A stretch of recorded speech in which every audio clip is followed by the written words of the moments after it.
It's about this time of the year that our thoughts turn to Easter and the significance of the act of Jesus, his crucifixion, his death, and his resurrection as a salvation for all humanity.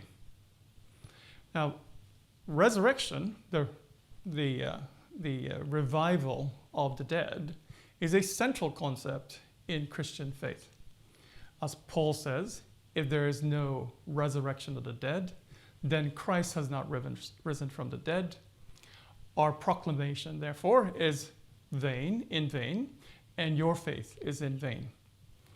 However, even though resurrection is very closely associated with Christian faith, it shouldn't be forgotten that resurrection is actually a central belief in Jewish faith as well.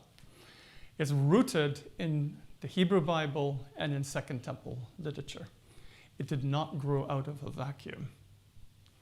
And what I want to do today is really talk about the concept and the belief in resurrection. It's a very complex topic.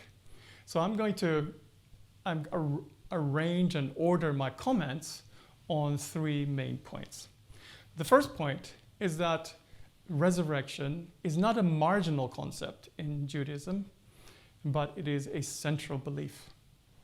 Second is about the terminology of resurrection, whether there's a term for resurrection, what is it, and how are the formulations of the concept of resurrection used.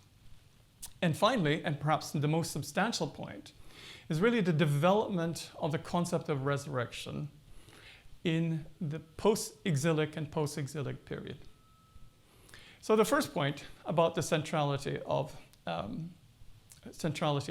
resurrection in Jewish faith, you can see this in the prayer called the Amidah, or the Shmoneh Esrei, or simply it's also called just simply the prayer. And this prayer is required by all Jews, if they're observant Jews, to do 3 times a day. This prayer includes the assurance, the affirmation, that God has the power, the gevurah, to raise the dead to life. And this prayer is dated by most scholars to the 1st century. By the time of the New Testament, therefore, most Jews would have believed in the resurrection. The Pharisees and Essenes believed in resurrection. The Sadducees did not. The second point I want to make is about the terminology. And here, there are 2 things that I want to say. The first is that there is no terminology for resurrection in Hebrew. Our English word, resurrection, is etymologically derived from Latin resurrectio, the standing again, which is a translation of the Greek anastasis. There is no Hebrew term for resurrection. The concept, however, of resurrection is most often expressed by the verb to live in its causative form, that is, to cause something to live. In Rabbinic Judaism, there is the term Techiyat HaMetim, which is to cause the dead to live, and that too is based upon that particular verb. Now, the absence of a concept doesn't mean, of a term doesn't mean that there is an absence of the concept. And here we find that in Second Temple Judaism and also in the Hebrew Bible, we already have this concept of resurrection. So the third and final point is about the development of the belief in the resurrection in various ways in the exilic and post-exilic period. Now, before I go to talk about these things, let me just begin by saying that in the earliest texts that we know, the destiny of all those who die appears to be the same. Whether you're righteous or wicked, you end up in the hole in the ground called Sheol, a Hebrew word which perhaps is etymologically derived from the verb sha'ah, to be devastated. In the Septuagint, the Greek translation of the Hebrew Bible, this particular word is translated into Hades. Now, in Sheol, the inhabitants of Sheol are the Rephaim. These the name itself is the namesake of the pre-Israelite inhabitants of Canaan. Whether there's a connection between the Sheol and the inhabitants of Canaan is something that is debated by scholars. In any case, what we do know is that in the earliest texts, those who are in Rephaim and who are in Sheol are cut off from the living, and they're also cut off from God. Now, not all text says that.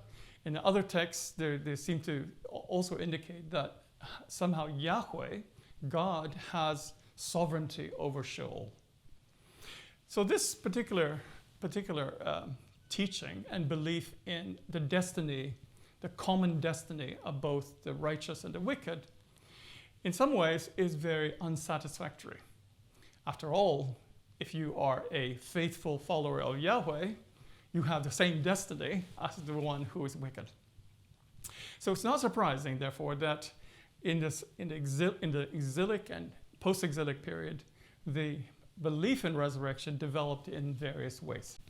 So I see four different developments of the concept of Sheol and the resurrection. The first one is to do with the differentiation of Sheol, so that not everyone ends up in the same hole in the ground.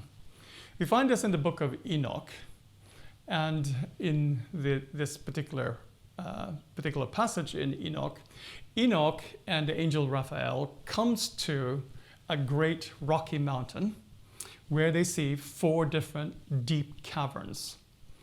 One of the caverns is reserved for the righteous, whereas the other 3 are reserved for 3 different kinds of sinners. The differentiation of these caverns is indicated most clearly by the fact that the righteous who live in one of the caverns has a habitat that is much more pleasant. It's lit and it has water. The second development that I find is that there is a development towards more explicit statements about the revival of the dead. So in the Apocalypse of Isaiah, which is dated to around the destruction of the first temple or shortly after it, we have explicit statement now that the dead will arise, will be raised up from the grave.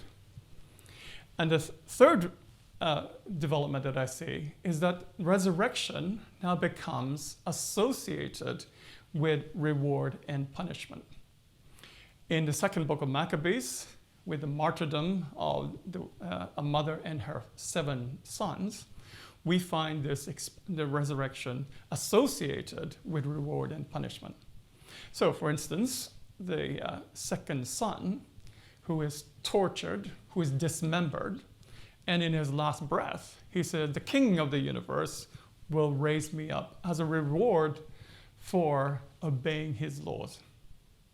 So the reward of resurrection is now associated with the reward for obedience of the law. The third son likewise was tortured, and in his breath, he not only expresses the same view as his brother, but he also says that those who torture him, the torturers, will not be resurrected from the dead. So now resurrection is not just a reward, but it's also a punishment. Finally, I see a development towards an association of resurrection with the Messianic age. Resurrection is sometimes seen as inaugurating the Messianic age. Sometimes it follows the Messianic age. Sometimes it's both, as in the book of Revelation, where you have a resurrection of the righteous before and a general resurrection afterwards. So here in the clearest example of this is in Daniel 12. Michael, together with Daniel, the context is of the end time. And Daniel says that the dead will rise again. Those who sleep in the ground will awake and arise. So here there's a association with the Messianic age and also with the Last Judgment. So if I want to just summarize what I've said about resurrection, there are three main points. The first two are smaller points, and the last one is more substantial. The first point is that resurrection is central to Jewish faith. The second is that even though we might not have the terminology of resurrection, the concept was already there in the Hebrew Bible and Second Temple Jewish literature. And the third point is the development of the concept of resurrection in exilic and post-exilic period. And I can discern this movement from the Sheol to in various directions, including those that refer to resurrection in the Messianic age.